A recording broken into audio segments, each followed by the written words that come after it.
जैसे ही सर्दियाँ ज़्यादा होती हैं ब्लैंकेट्स की जगह रज़ाइयाँ ले लेती हैं। रज़ाइयाँ क्योंकि इनके अंदर बहुत ज़्यादा कॉटन फिल होता है तो ये बहुत ही ज़्यादा गर्म रहती हैं, लेकिन इनका ड्राई क्लीन कराना बहुत ही ज़्यादा इम्पॉसिबल होता है और बहुत खर्चीला भी होता है। इसलिए हमें जो इसका कवर होता है उसको बहुत ही सोच समझ के लेना चाहिए। तो आजकल इसके कलर बहुत ज़्यादा वेलवेट में भी मिलते हैं, कॉटन में भी मिलते हैं, इस तरह से सॉफ्ट टच वाले कपड़े में भी मिलते हैं, तो आप अपने हिसाब से कलर ले सकते हो। मैंने ये लोकल मार्केट से लिया है और लोकल मार्केट में 400 से 500 की रेंज में ये आराम से मिल जाता है। तो आपको और ऑनलाइन ही थोड़ा महंगा पड़ता है, इसलिए ये लोकल मार्केट से ही लेना चाहिए। और ये बहुत ही ज़्यादा सॉफ्ट होता है और इसमें जिपर भी इसके साथ ही मिलती है और इसको धोना भी बहुत आसान होता है और ये जल्दी से ड्राई भी हो जाता है।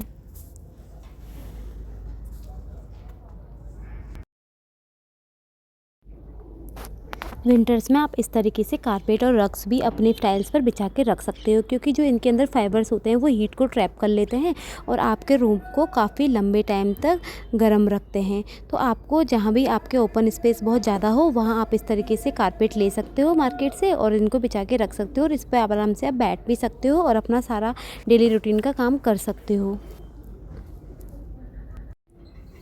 विंटर्स में अगर हम केयर नहीं करते हैं तो हमारे हाथ फट जाते हैं, तो इसके लिए हम मार्केट से भी आप कोई मॉइस्चराइज़र ले सकते हो। अपने आजकल हैंड क्रीम वगैरह भी आती है तो आप ले सकते हो, लेकिन मेरी क्या स्किन बहुत ज़्यादा ड्राई है तो वो मतलब स्किन बहुत जल्दी से कितना भी मॉइस्चराइज़र लगा दो स्किन ड्राई हो जाती है और बहुत ज़्यादा इचिंग होती है। इसके लिए मैं पहले तो कोकोनट ऑयल लगाती थी, लेकिन कोकोनट ऑयल सर्दियों में जम जाता है, तो इसलिए ये बादाम का 100% प्योर ऑयल आता है, बादाम रोगन नाम से, उसको आप ले सकते हो। इसको लगाने से आपको सिर्फ दिन में ये एक बार ही नहाने के बाद लगाना होता है और उस इससे आपकी जो स्किन होती है वो बहुत ज़्यादा मॉइस्चराइजिंग और हाइड्रेटिंग फील करती है और एक आप देखिए बिल्कुल ये चिपचिपा भी नहीं है, ये जल्दी से स्किन में एब्जॉर्ब हो जाता है।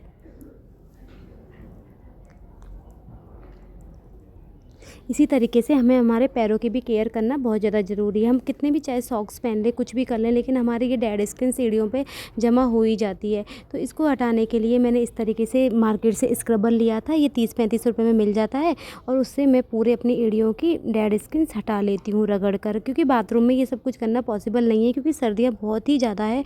तो मैं इसको थोड़ा नहाने के बाद जो थोड़ी स्किन थोड़ी लूज हो जाती है फिर उसके बाद करती हूँ, थोड़ी सॉफ्ट पड़ जाती है तो बहुत अच्छे से स्क्रबर हो जाता है और दोनों पैरों को अच्छे से रगड़ने के बाद फिर मैं इस तरीके से बोरोलिन क्रीम लेती हूँ। आप कोई भी ऑयल वगैरह ले सकते हो जो भी आपके पास हो और इसको दोनों पैरों में बहुत अच्छे से धीरे धीरे मसाज कर लेना है। और आप ये रात को सोते टाइम भी कर सकते हो, लेकिन मैं रात को भूल जाती हूँ इसलिए मैं सुबह ही कर रही हूँ। तो अगर आप रात को सोते टाइम करें तो आपको कोई भी सॉक्स वगैरह पहनने की ज़रूरत नहीं है पैरों में ये सब कुछ क्रीम वगैरह लगाने के बाद। और अगर आप दिन में कर रहे हो तो आपको इस तरीके से सॉक्स पहन लेने चाहिए, नहीं तो आप नहीं पहनोगे तो आपके जो पैर होंगे वो मिट्टी के कांटेक्ट में आएंगे और वो ज़्यादा से ख़राब हो जाएंगे।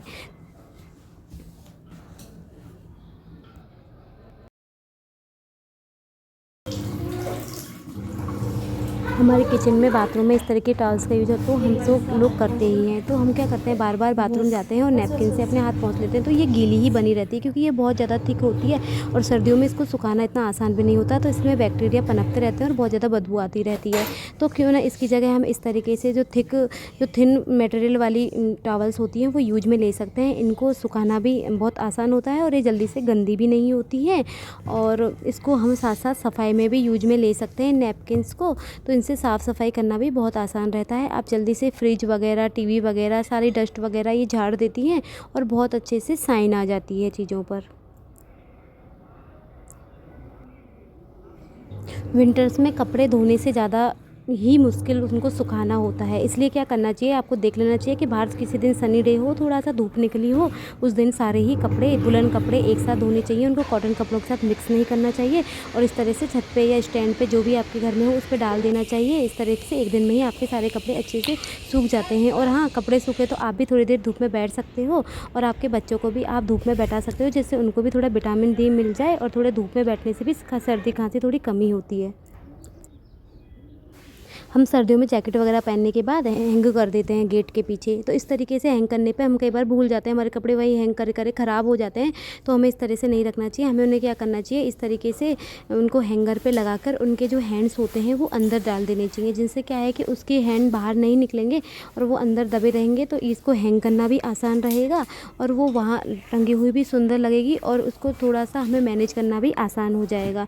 तो हमें कभी भी अपने कपड़े बाहर गेट के पीछे नहीं छोड़ने चाहिए, क्योंकि उससे मिट्टी वगैरह जम जाती है तो वो ख़राब हो जाते हैं। तो मैंने इस तरह से जैकेट वगैरह टांग दी हैं दोनों पे और इस तरीके से मैं उसको अलमीरा के अंदर हैंग करके रख दूँगी। तो हमें कहीं भी जाना होगा तो हमें वो दिखती रहेंगी कि यहाँ पर भी ये, और हमें उसको काम में लेना भी आसान हो जाएगा और वो ख़राब भी नहीं होंगी।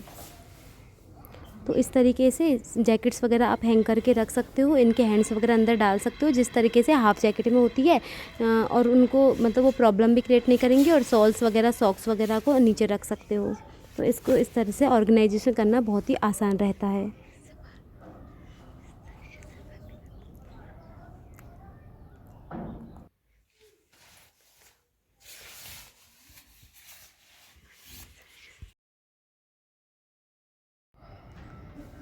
सर्दियों में बाहर का टेम्परेचर बहुत ही कम होता रहता है, तो इसके लिए आप हीटर या ब्लोअर जो भी आपके घर में हो आप यूज में ले सकते हो। जैसे भी आपको ठंड लगे आप अपने थोड़े हाथ पैर वगैरह इसके सामने रख के थोड़ी देर गर्म कर सकते हो और उसके बाद अपने डेली रूटीन का काम कर सकते हो। क्योंकि इस टाइम में सर्दियाँ बहुत ही ज़्यादा है, तो ऐसा लगता है जैसे हमारे हाथ और पैर दोनों जम गए हैं। तो आप इससे को काम में लेने के बाद आराम से अपना पूरा डेली रूटीन का काम कर सकते हो और बच्चों को भी थोड़ी देर इसके सामने बैठा सकते हो।